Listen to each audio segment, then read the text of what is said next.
December 15, 2019. Interstate 287, Montana. 11:47 p.m.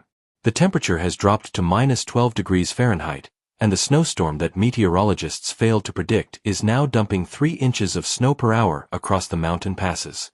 Elena Martinez, a 34-year-old widow, is driving home from her third job of the day when she makes a decision that will unravel one of the most extraordinary stories of hidden identity and human compassion ever documented.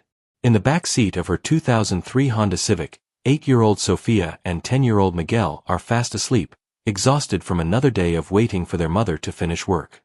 Elena has $17.32 in her wallet. Her rent is 3 weeks overdue.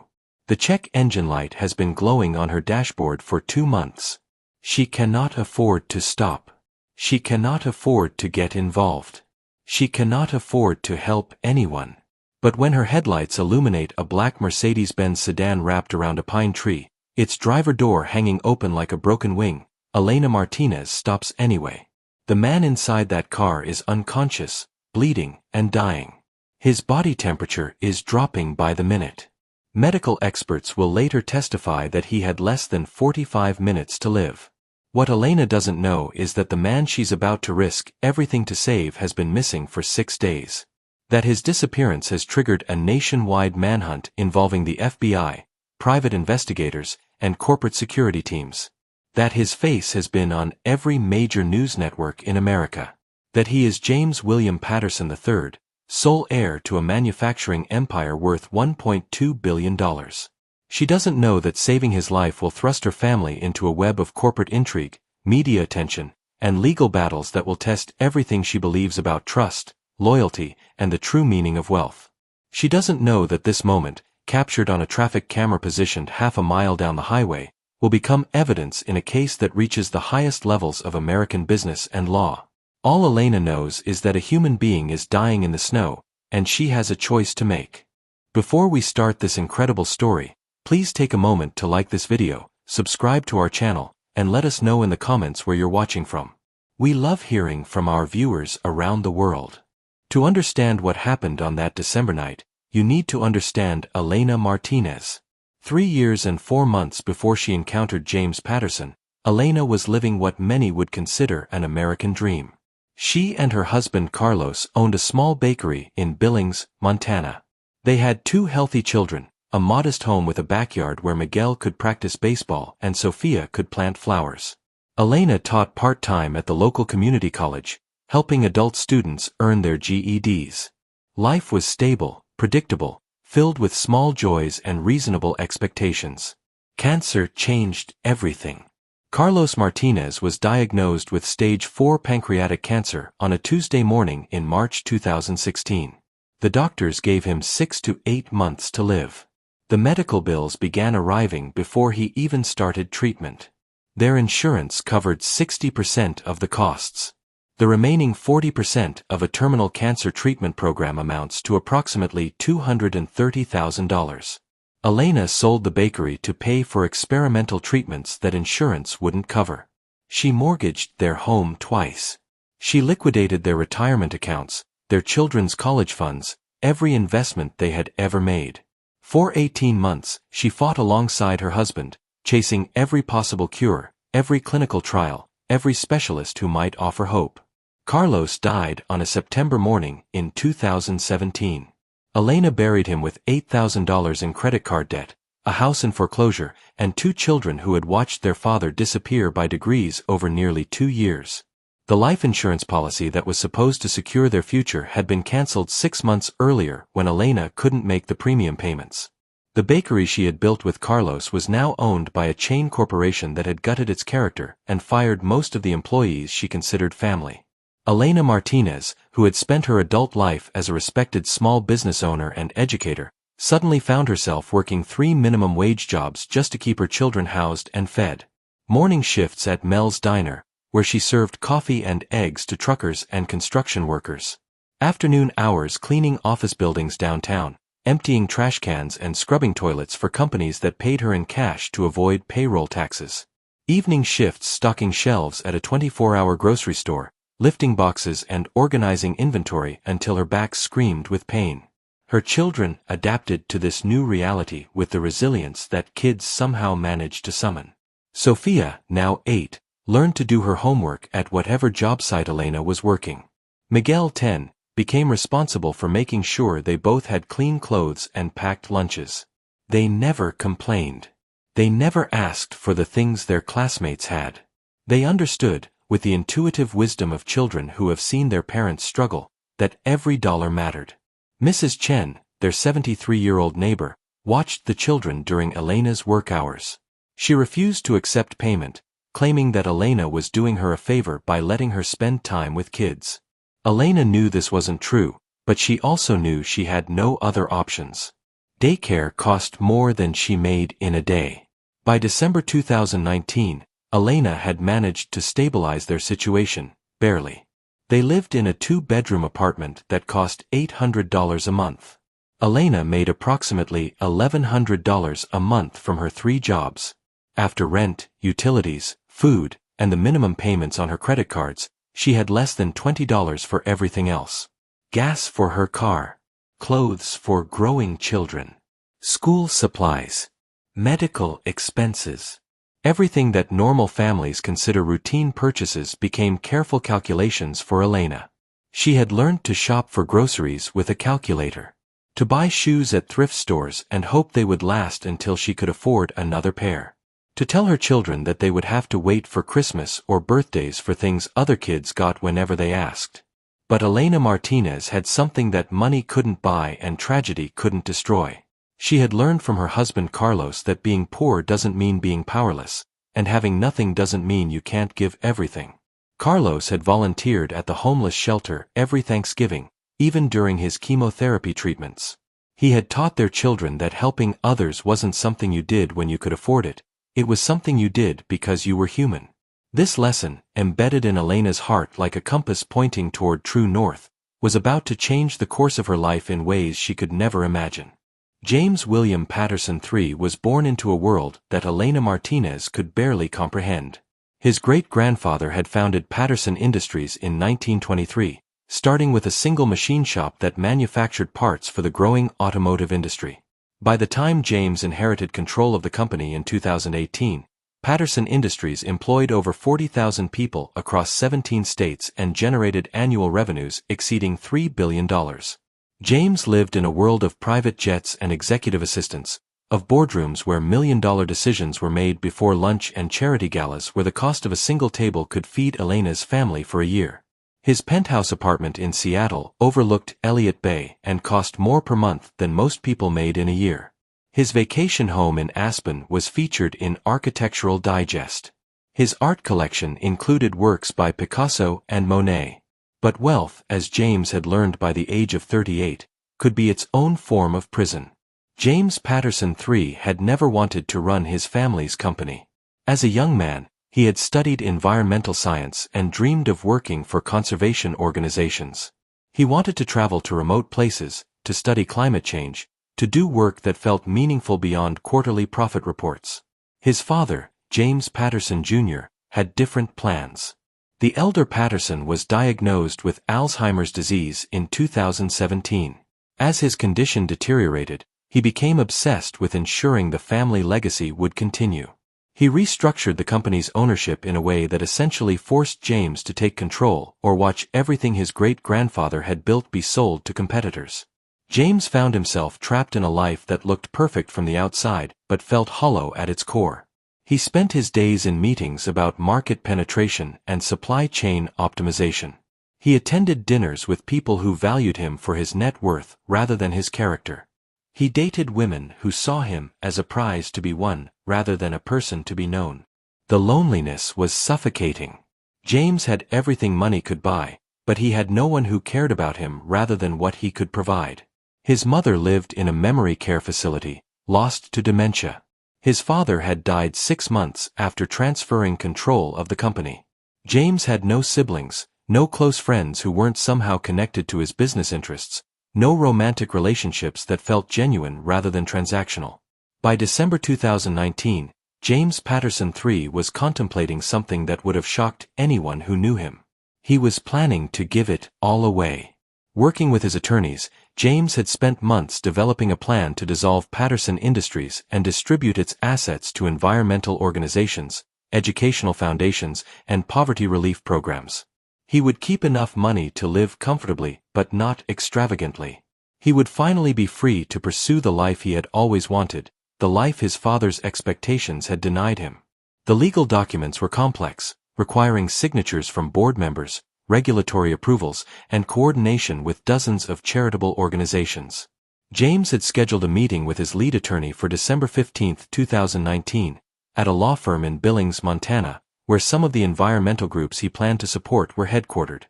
He had decided to drive rather than fly, wanting time to think, to process the magnitude of what he was about to do.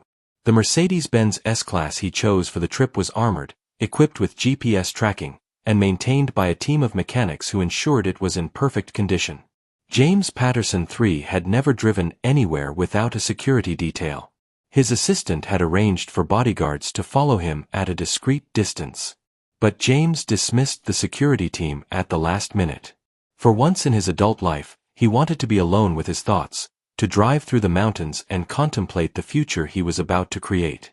He turned off his phone to avoid the constant stream of business calls and emails.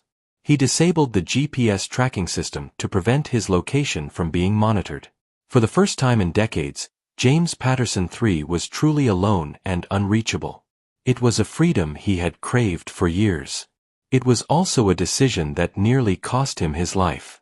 The snowstorm that hit Interstate 287 on December 15 was what meteorologists call a weather bomb, a system that develops and intensifies with unprecedented speed.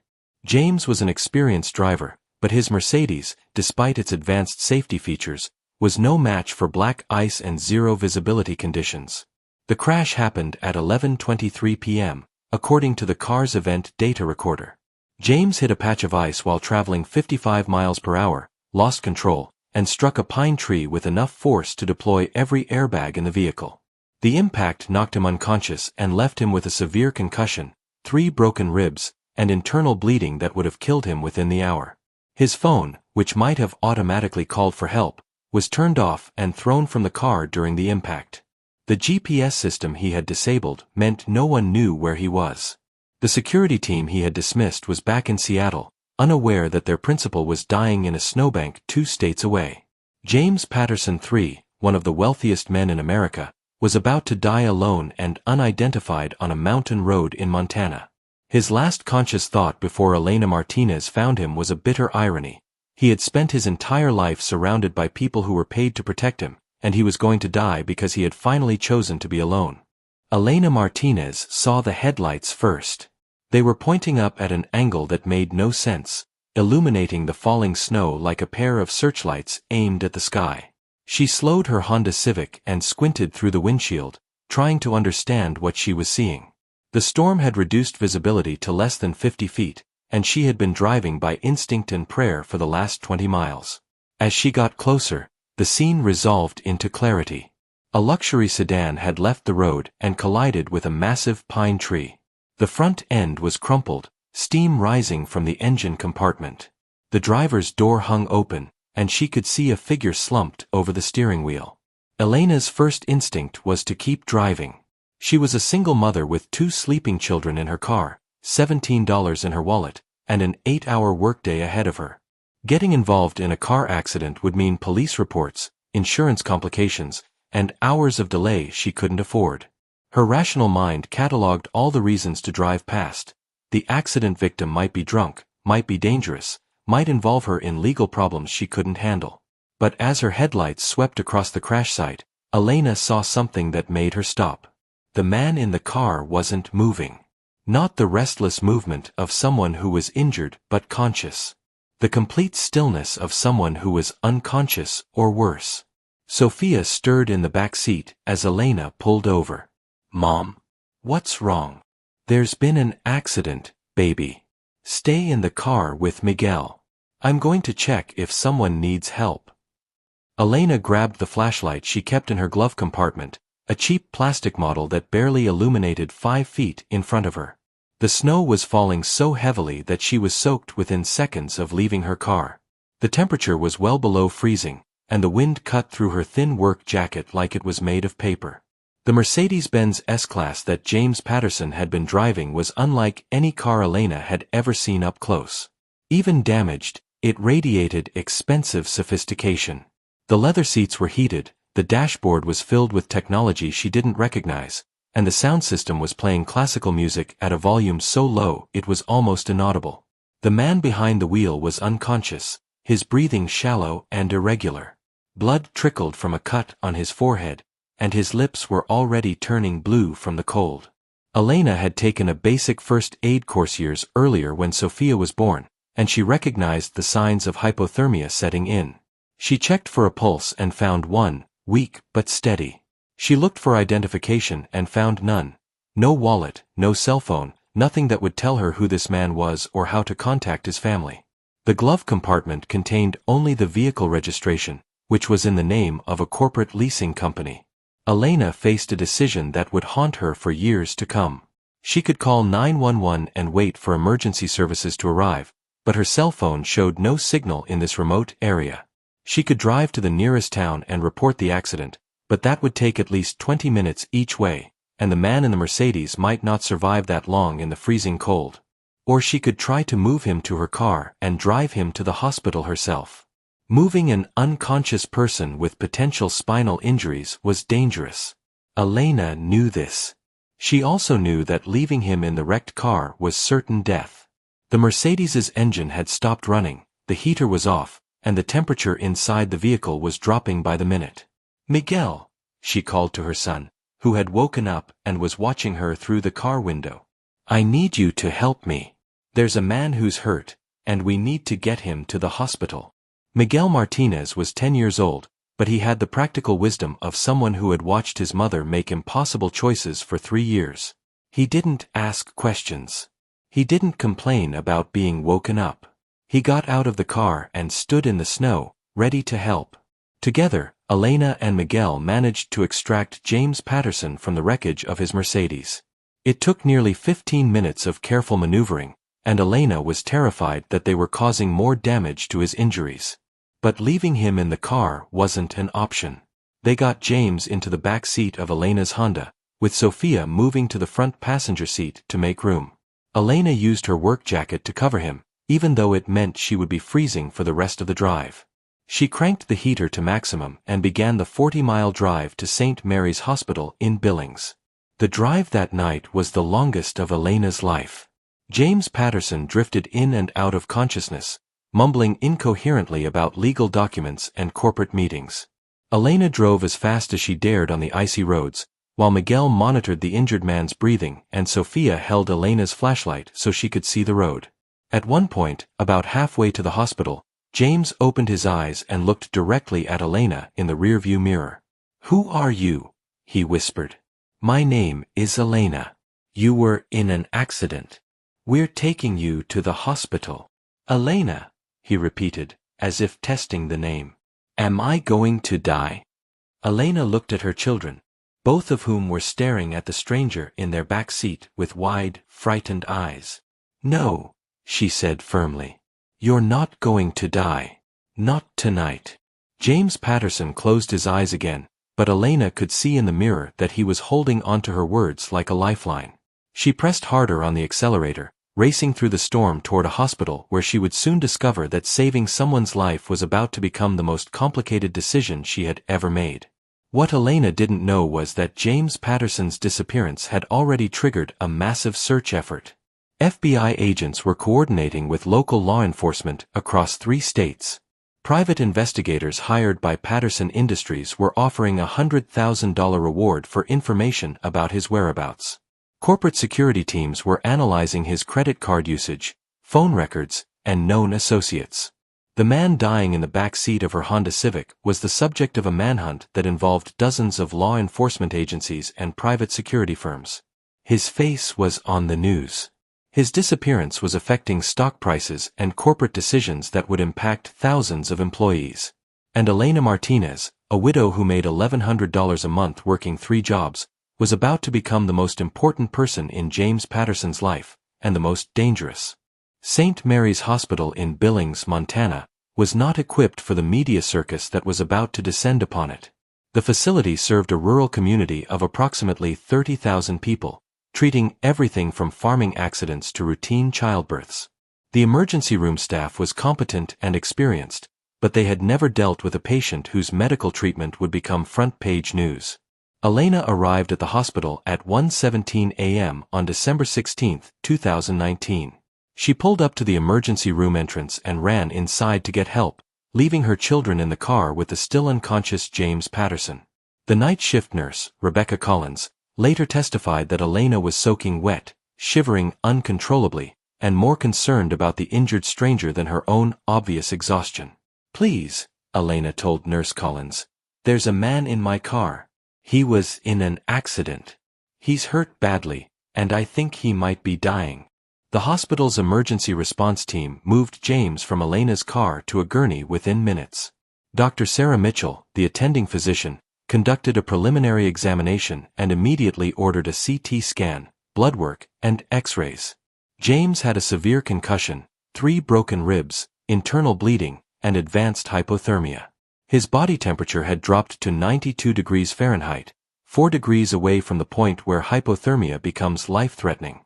Dr. Mitchell later told investigators that James Patterson would have died within 30 to 45 minutes if Elena hadn't found him. The combination of his injuries and the freezing temperature would have been fatal. But James Patterson's medical treatment was only the beginning of Elena's problems. Hospital policy required a responsible party to guarantee payment for emergency treatment. Elena, who had brought James to the hospital, was asked to provide insurance information or proof of ability to pay. When she explained that she had simply found the injured man and didn't know his identity, the billing department faced a dilemma they had never encountered before. Elena Martinez, who had $17.32 in her wallet, was being asked to financially guarantee the medical treatment of a man who would eventually generate over $200,000 in hospital bills. The CT scan alone cost $3,000. The blood transfusion James required cost another $1,500. The private room where he would recover for the next 3 weeks cost $800 per day. Elena didn't hesitate. She signed the financial responsibility forms. Years later, hospital administrators would struggle to explain why they allowed a woman who was clearly indigent to guarantee payment for such expensive treatment.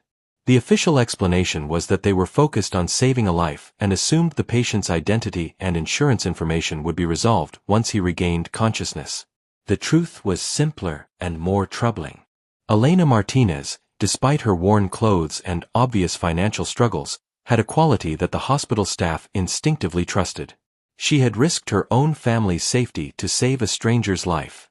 She had driven 40 miles through a dangerous storm to bring him to medical care.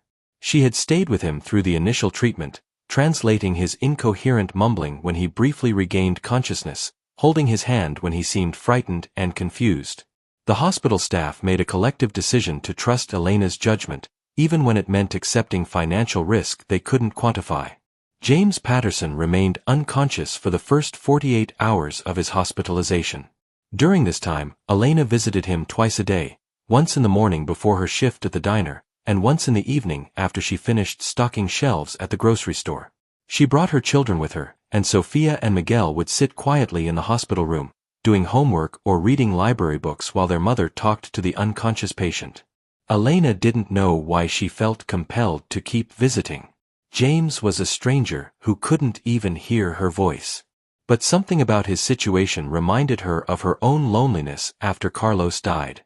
The man in the hospital bed had no visitors, no flowers, no cards from family or friends. He was alone in the world, just as Elena had been alone during the worst moments of her grief. She began talking to him during her visits, telling him about her day, about her children, about the small dramas and victories of her life. She told him about Sophia's progress in school, about Miguel's fascination with astronomy, about the regular customers at the diner who always left good tips because they knew she was struggling.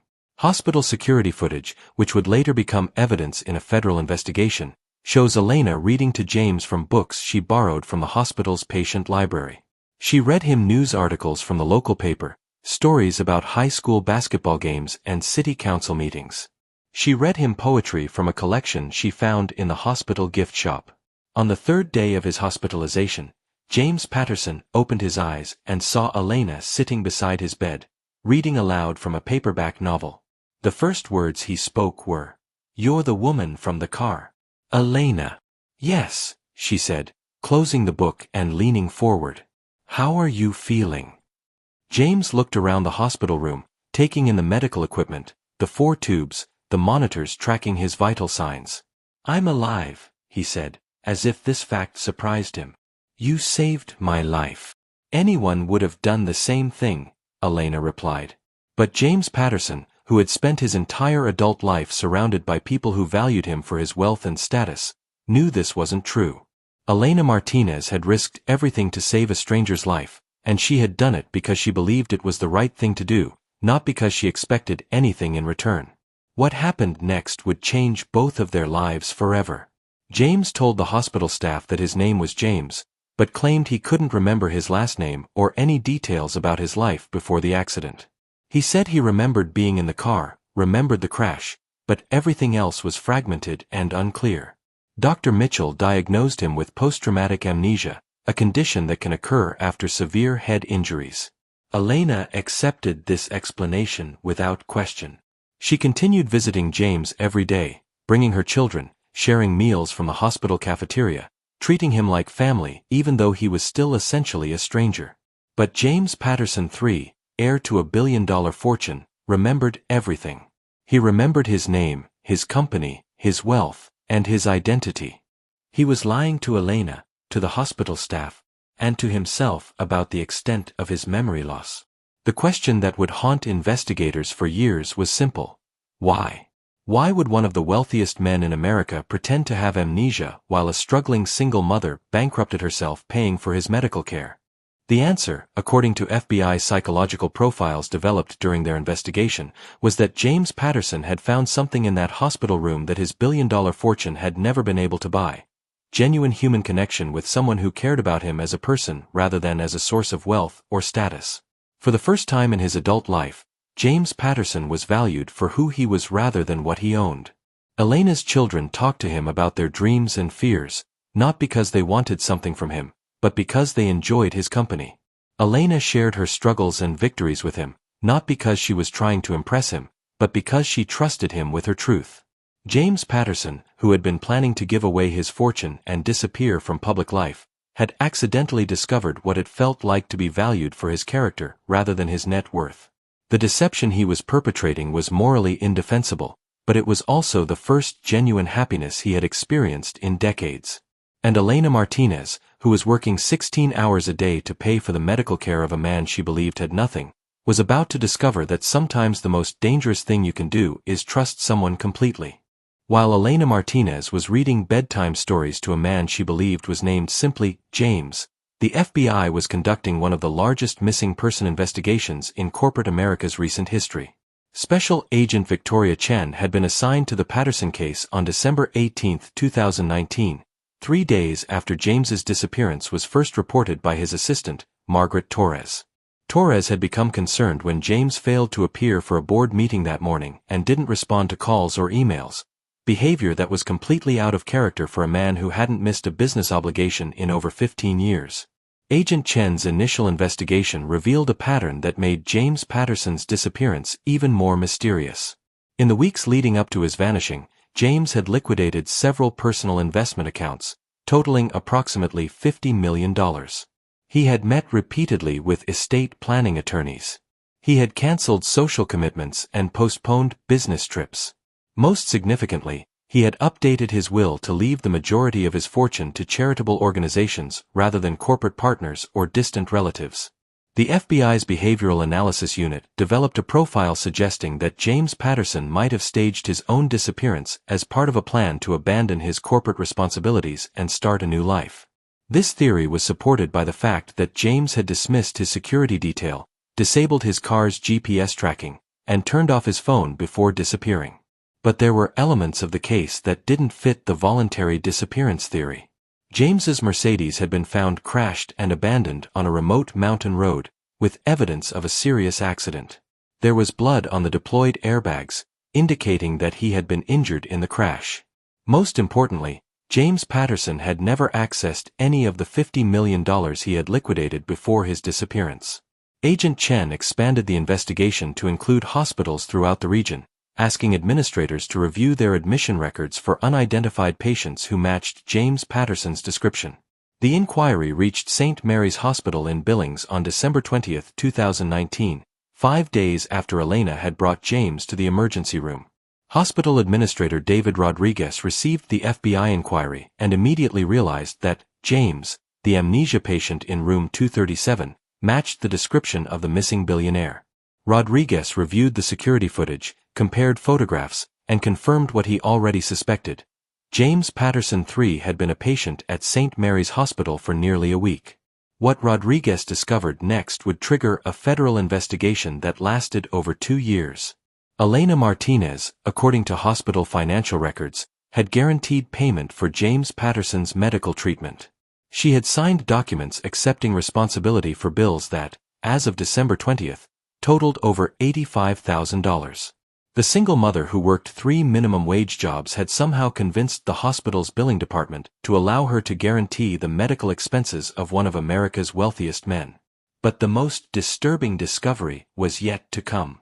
When Agent Chen interviewed Dr. Sarah Mitchell about James Patterson's condition, she learned that the patient had been claiming amnesia for over a week. Dr. Mitchell had conducted multiple neurological tests, all of which indicated that James's cognitive function was normal. Brain scans showed no evidence of permanent damage that would cause memory loss. In Dr. Mitchell's professional opinion, James Patterson was faking his amnesia. Agent Chen faced a situation unlike anything in her 20-year career with the FBI.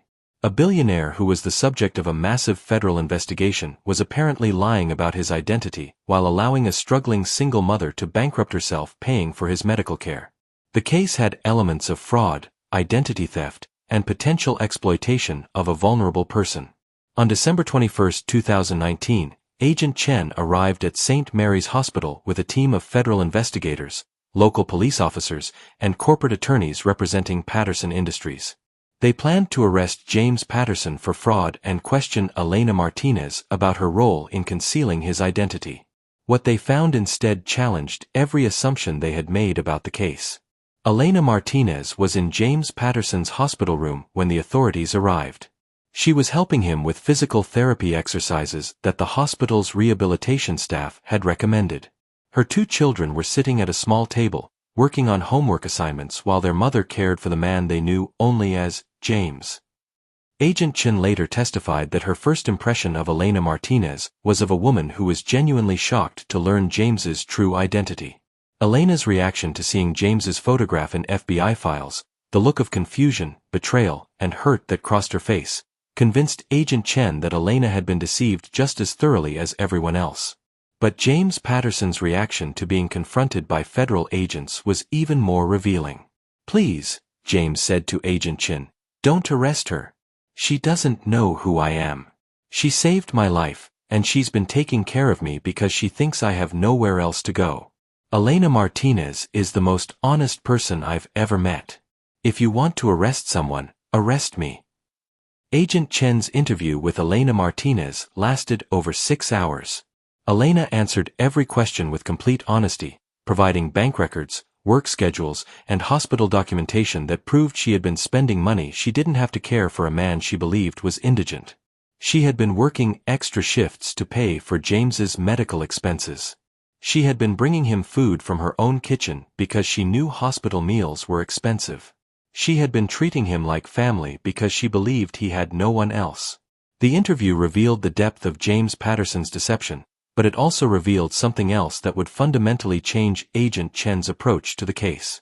Elena Martinez had been keeping a journal during James's hospitalization.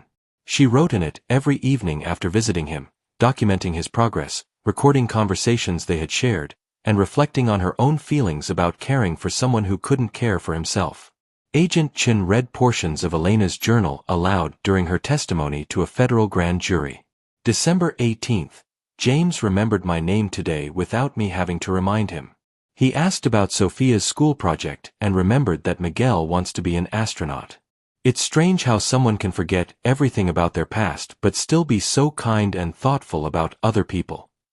December 19th, James told me he's worried about the hospital bills. He keeps apologizing for being a burden. I told him that helping someone isn't a burden, it's what people do for each other. Carlos would have wanted me to help. I know he would have. December 20th, Miguel asked me why James doesn't have any family to visit him. I didn't know what to say. Some people are just alone in the world, I guess. But he's not alone anymore. We're his family now, whether he remembers his old one or not. Agent Chin realized that Elena Martinez's journal entries revealed something that none of the FBI's psychological profiles had anticipated. James Patterson wasn't just faking amnesia to avoid his corporate responsibilities. He was experiencing genuine human connection for the first time in his adult life, and he was terrified of losing it. The federal investigation that had begun as a missing person case had evolved into something far more complex. James Patterson had committed fraud by concealing his identity and allowing Elena to guarantee his medical expenses. But Elena Martinez had been victimized by this deception in ways that went far beyond financial exploitation. She had opened her heart and her home to someone she believed needed her help. She had treated him with compassion and generosity that she couldn't afford.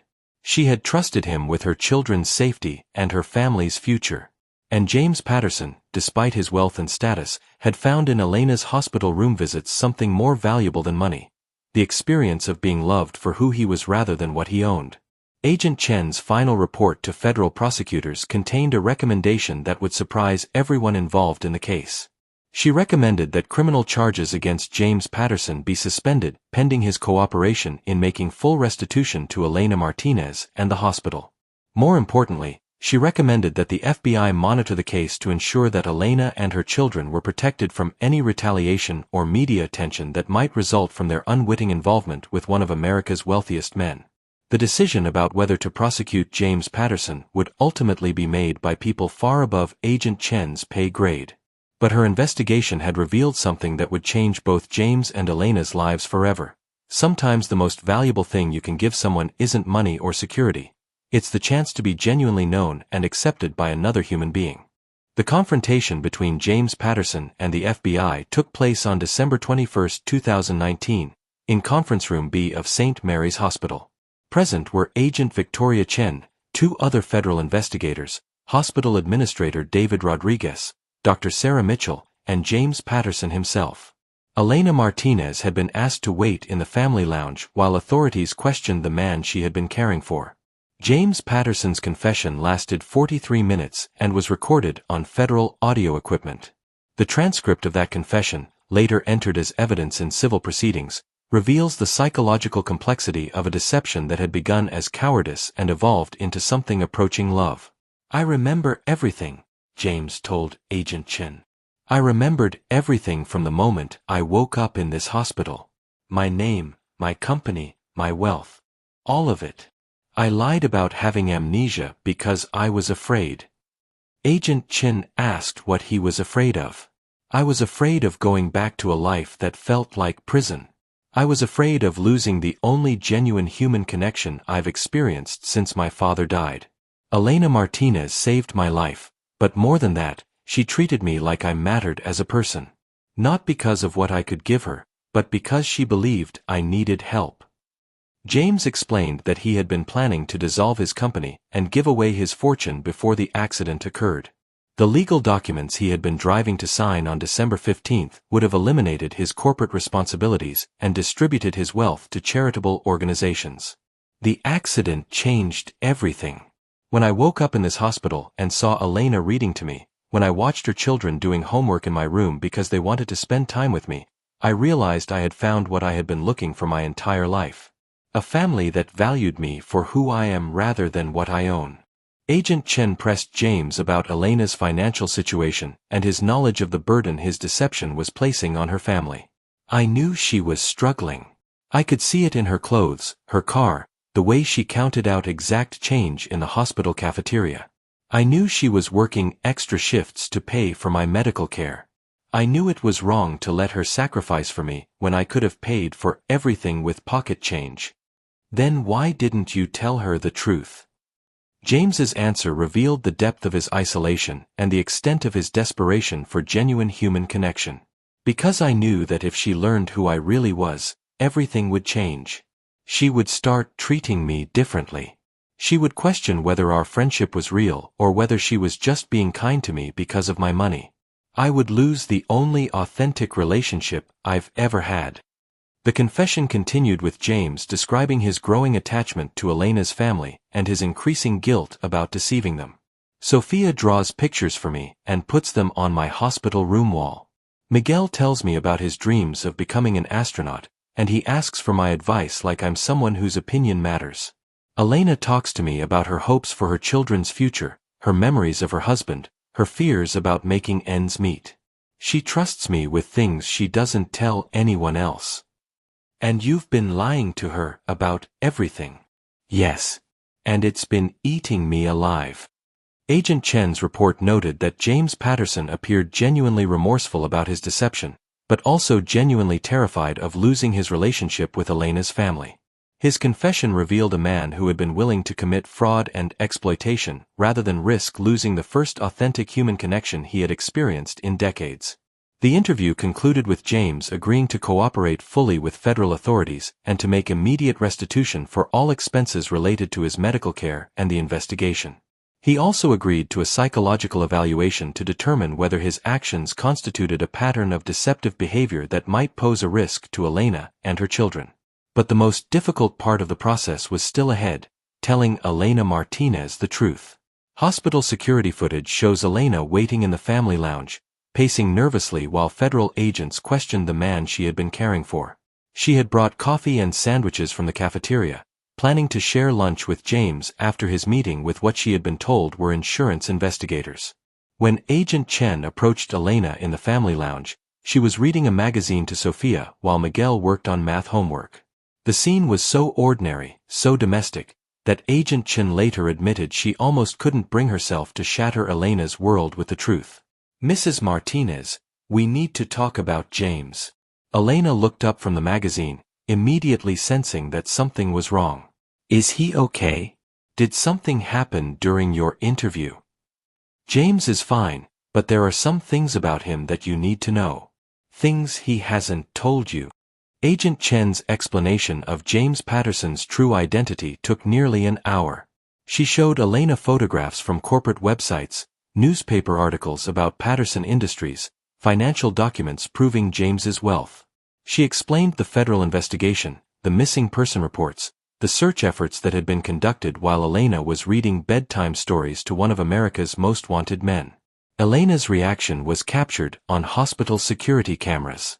She sat in stunned silence for several minutes, holding the FBI documents but not really seeing them. Then she asked the question that would haunt everyone involved in the case. "Why didn't he tell me?"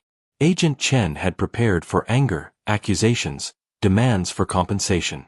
She had not prepared for the look of profound hurt and betrayal that crossed Elena's face when she realized the extent of James's deception. "He says he was afraid of losing your friendship. He says you're the first person who has ever cared about him as a person rather than as a source of wealth. So he let me bankrupt myself taking care of him? He watched me work double shifts and count out exact change for his medications? He let my children go without things we needed so I could pay for his medical care." Elena stood up from her chair, and Agent Chen could see that she was trembling with a combination of anger and hurt that was painful to witness. "I trusted him. I trusted him with my children. I told him things about my life, about Carlos, about my fears and dreams. I treated him like family. Mrs. Martinez, I need you to know that we don't believe you were ever in any physical danger. Our psychological evaluation suggests that James Patterson genuinely cares about you and your family. His deception appears to have been motivated by loneliness rather than malicious intent." Elena looked at Agent Chen with an expression that would stay with the federal investigator for the rest of her career. "Do you know what the worst part is? If he had told me the truth from the beginning, I still would have helped him. Not because of his money, but because he needed help. That's what people do for each other. But now I'll never know if anything between us was real, or if it was all just a lie told by a billionaire who thought my friendship could be bought with deception. Elena Martinez gathered her children and left St. Mary's Hospital that afternoon without saying goodbye to James Patterson. She would not speak to him again for over 6 months, despite his repeated attempts to contact her and make amends for his deception. The man who had once been willing to give away a billion-dollar fortune had finally found something money couldn't buy: forgiveness from someone he had betrayed. And Elena Martinez, who had risked everything to save a stranger's life, learned that sometimes the most dangerous thing about helping someone isn't what it costs you financially. It's what it costs you emotionally when you discover that your trust has been misplaced. The 6 months following James Patterson's confession were among the most difficult in Elena Martinez's life, and that was saying something for a woman who had buried her husband, lost her business, and worked 3 jobs to keep her family housed and fed. The immediate financial crisis was resolved within days of James's identity being revealed. Patterson Industries' legal team paid off Elena's hospital guarantees, settled her outstanding debts, and provided what they termed compensation for inconvenience, a check for $50,000 that Elena initially refused to accept. "I don't want his money," Elena told Agent Chen during a follow-up interview. "I never wanted his money. I wanted him to be honest with me." But Elena's children needed new clothes, her car was failing, and the rent on their apartment had increased beyond what she could afford on her current income. After consulting with a legal aid attorney, Elena reluctantly accepted the financial settlement, but she stipulated that it be placed in education accounts for Sophia and Miguel rather than used for immediate expenses. The emotional recovery proved more complex than the financial resolution. Elena had to explain to her children why James had disappeared from their lives. Sophia, now 9 years old, had drawn dozens of pictures for the man she considered a friend. Miguel had been planning to show James his science fair project. Both children struggled to understand why someone they trusted had lied to them about something as basic as his name and identity.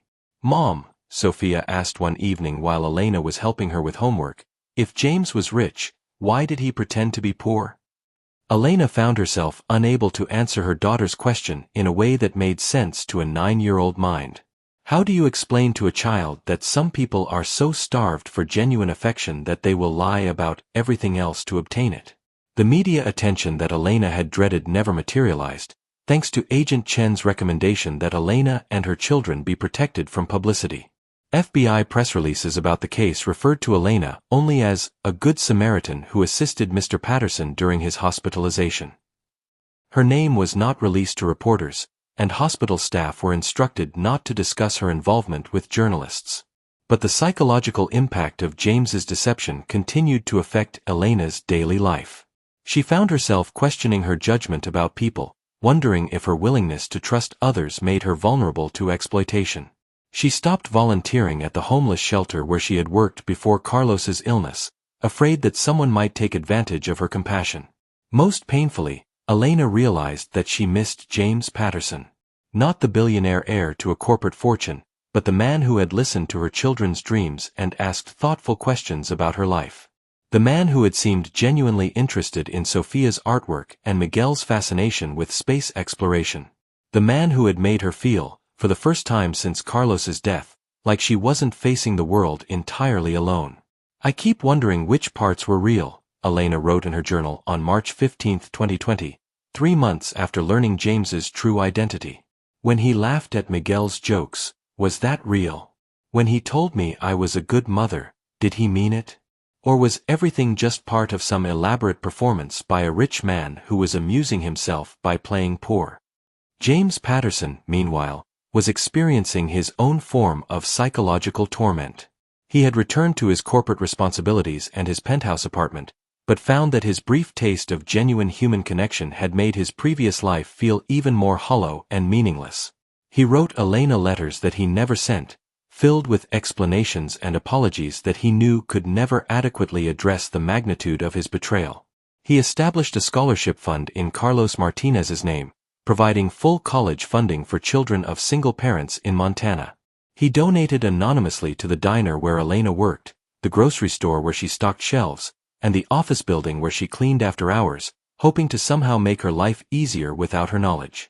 But none of these gestures addressed the fundamental question that haunted both James and Elena. Is it possible to build genuine human connection on a foundation of deception, even if that deception was motivated by loneliness rather than malice? The answer came in an unexpected form 6 months after their last conversation. On June 15, 2020, Elena received a phone call from Dr. Sarah Mitchell at St. Mary's Hospital.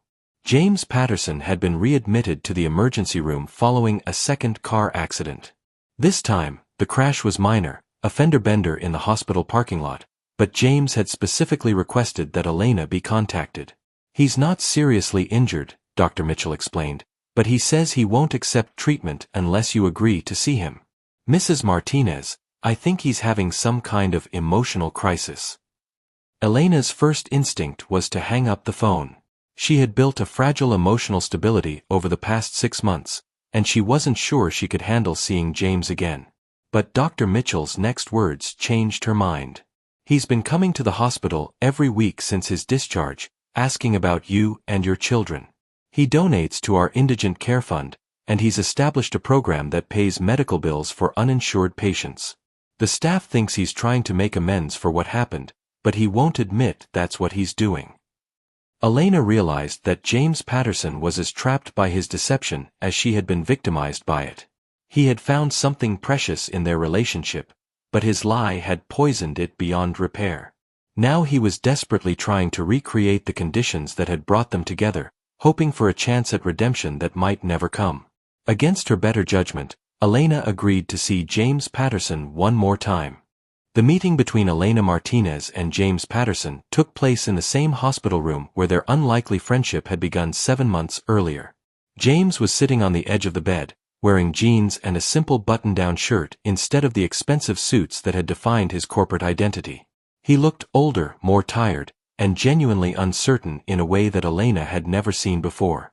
"Thank you for coming," James said when Elena entered the room. "I wasn't sure you would." Elena remained standing near the door, maintaining physical and emotional distance. "Dr. Mitchell said you were hurt." "I'm fine. The accident was minor. I needed an excuse to see you, and I couldn't think of any other way." For several minutes, they stood in awkward silence, both struggling with the weight of everything that had happened between them. Finally, Elena spoke. "Why, James? That's all I need to understand. Why did you lie to me?" James's answer was simple and devastating in its honesty. "Because for the first time in my adult life, someone cared about me without knowing what I was worth. You treated me like I mattered as a person. Your children trusted me, talked to me, included me in their family. I was so afraid of losing that connection that I convinced myself the lie was protecting something precious rather than destroying it." Elena sat down in the chair she had occupied during so many hospital visits, the same chair where she had read to James and shared stories about her life with Carlos. "Do you understand what you took from me? It wasn't just the money, James. You took my ability to trust my own judgment. You made me question whether I'm naive, whether my willingness to help people makes me a target for manipulation. Elena, I swear to you, I never thought of you as naive or as a target. I thought of you as the strongest, most generous person I had ever met. I still do. But you let me struggle. You watched me work extra shifts, count out change for your medications, worry about bills I couldn't afford. How is that not manipulation?" James had no answer that could justify his actions. He had exploited Elena's compassion, even if that exploitation hadn't been his conscious intention. "I can't undo what I did," James said finally. "I can't give you back the trust one violated or the peace of mind I cost you. But I can tell you the truth about everything, and I can ask for the chance to prove that not everything between us was a lie." Elena looked at James Patterson, not the billionaire heir or the mysterious amnesia patient, but the man who had listened to her children's dreams and made her feel less alone in the world. "The truth is, I miss you," she said quietly. "I miss the person I thought you were. But I don't know if that person ever really existed, or if it was all just an act performed by someone who had never learned how to be genuine." "He existed," James said. "The man who cared about Sophia's artwork and Miguel's interest in astronomy, the man who looked forward to your visits more than anything else in his day, that was real. The only thing that wasn't real was my name and my background. Everything else, every conversation we had, every moment we shared, that was the most honest I've ever been with another human being. Elena studied James's face, looking for signs of deception or manipulation. What she saw instead was vulnerability and regret, and something that looked like hope. If we were going to start over, she said carefully, it would have to be completely different. No lies, no deception, no hidden agendas. And it would have to be slow. You would have to earn back the trust you lost. I understand. And my children's welfare comes first, always. If I ever think your presence in our lives is harmful to them, it ends immediately.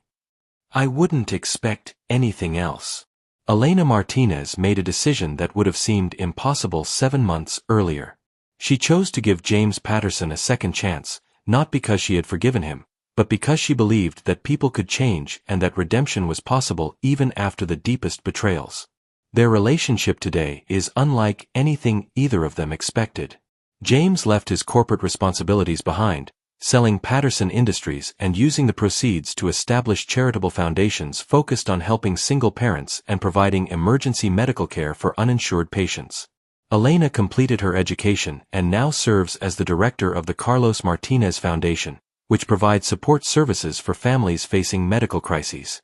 Sophia and Miguel, now teenagers, know the full truth about James's deception and their mother's decision to give him a second chance. They have chosen to maintain a relationship with him, but on their own terms and with full knowledge of what happened between their family and the man who was once one of America's wealthiest individuals. The story of Elena Martinez and James Patterson is ultimately about the price of loneliness and the power of authentic human connection. It's about the choices we make when we're desperate for belonging, and the courage required to rebuild trust after it has been shattered. Elena saved James Patterson's life on a snowy December night, but the more complex truth is that they saved each other, she from isolation and financial desperation, he from the hollow existence of wealth without meaning. Their story reminds us that sometimes the most valuable thing we can offer another person isn't money or security, but the simple recognition that they matter as a human being. And sometimes, that recognition is worth risking everything to protect, even when protecting it requires us to become someone we never thought we could be.